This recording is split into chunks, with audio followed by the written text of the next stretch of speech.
Carlos, again, he did 2 interviews. One was with Craig Melvin over on the Today Show, and one was with Andrew Sorkin, Becky Quick, over on Squawk Box. And this, I have to tip my hat. I have criticized Sorkin in the past just because he's been snarky about me, to be perfectly honest. But he did a great job really, in that's that. That's a great reason. Yeah, you know how it is, Ben. He did a great job in that interview yesterday with Carlos. I was very impressed. And here he is asking Watson about the A&E claim, about whether there was ever an A&E deal. Listen. The company had represented at one point that your show was going to appear originally on A&E. By the way, represented to me because I appeared on your show. And when I first got that email from the producer, it said this show was going to be on A&E with 95 million households. So lots of miscommunication in that. But I want to clarify that one because I think that was definitely one where we lost a lot of trust. We originally conceived the show with A&E. And as the summer moved on, we realized that they were on a different timetable than we were, and so we shifted to YouTube. The executive producer that you hired believed that he was making a show for A&E, and in fact suggested on the record in the New York Times this week, or last week, that the show, that every time he was told that he wanted to call someone at A&E, he was told effectively not to. You know, I don't know about that, but I have to say this. I made a really bad decision last week, and I didn't respond to your text. I didn't respond to texts of lots of other people I know. And he went on to say this, you know, I should have not gone quiet. I should have defended myself.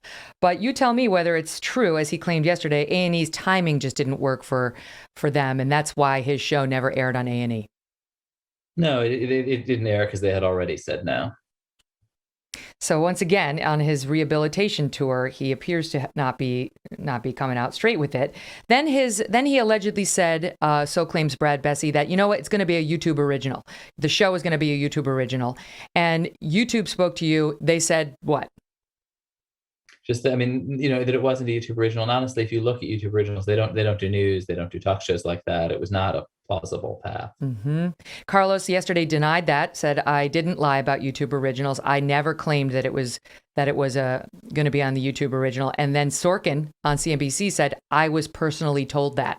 I was told after, you know, when I said, hey, how come I'm not going to be on A&E? Somebody on your team told me, oh, now it's going to be a YouTube original. And Carlos said, well, I hope that was just a mix up. Okay, so we go from it's heartbreaking, it's not okay about the YouTube call. You know, I'm sorry, but it's a one-off. Now we're back on the A&E misleading and the YouTube original.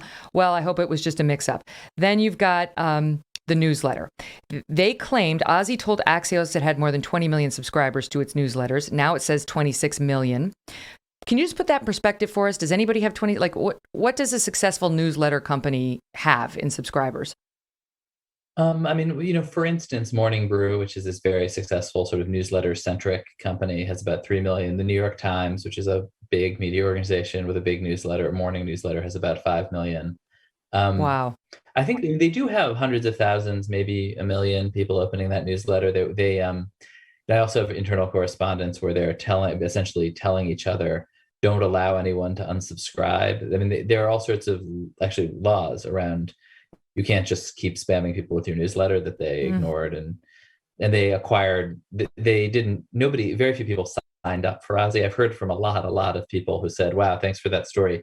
It explains this random newsletter I've been getting for years." A couple, by the way, I had, I think, 2 emails that said, this weird newsletter came out of nowhere, but I kind of like it. Mm-hmm.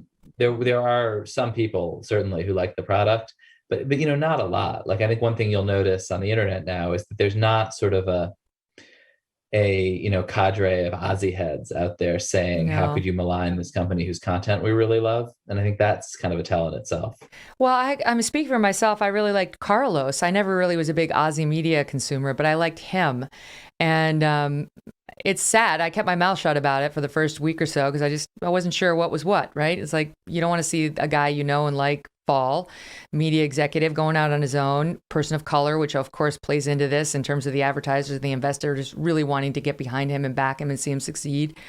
But this is not good. And the facts that you continue to report, and others now too, they're not good. And the newsletter he was asked about on CNBC yesterday, and Sorkin said to him, hey, you know, you're claiming you get, 26 million news newsletter subscribers. That doesn't seem real. You claim you have a 25% open rate, like that's the percentage of your subscribers who are actually opening, which is good. You put that in a deck for your Series D investment where you were seeking money from investors. And Carlos responded to him, oh, no, 25% open rate only amongst our best, most regular people. I hope that's what it was, just for our best, most regular people. Yeah, I mean, and Sorkin followed up. Let me just play the say- soundbite. Let me just play the soundbite, then I'll get you to respond. Sorkin followed up. This is soundbite number 12, saying that's not true either. Watch. I asked you about the email opens before, and I'm looking at the deck. I'll show it to you right here. 25% email opens. Aussie email average 25% open rate, 2.5 times industry, and 3% CTR. It doesn't have a star next to it that says just the people who are actively engaged with you in some way. And You know, I need to look at that more closely, but let's make sure that we do something here, which is that I don't want, if you and I looked at any small company, right, or any large company, we would find a handful of things that aren't great. Just to be really clear, we would find a handful. Yep. And just because something is sloppy or stupid doesn't mean it's illegal. Your thoughts on that, Ben? I mean, I do think that the question Andrew's asking, which is basically, is in some sense did you commit securities fraud, is going to wind up being the central question here.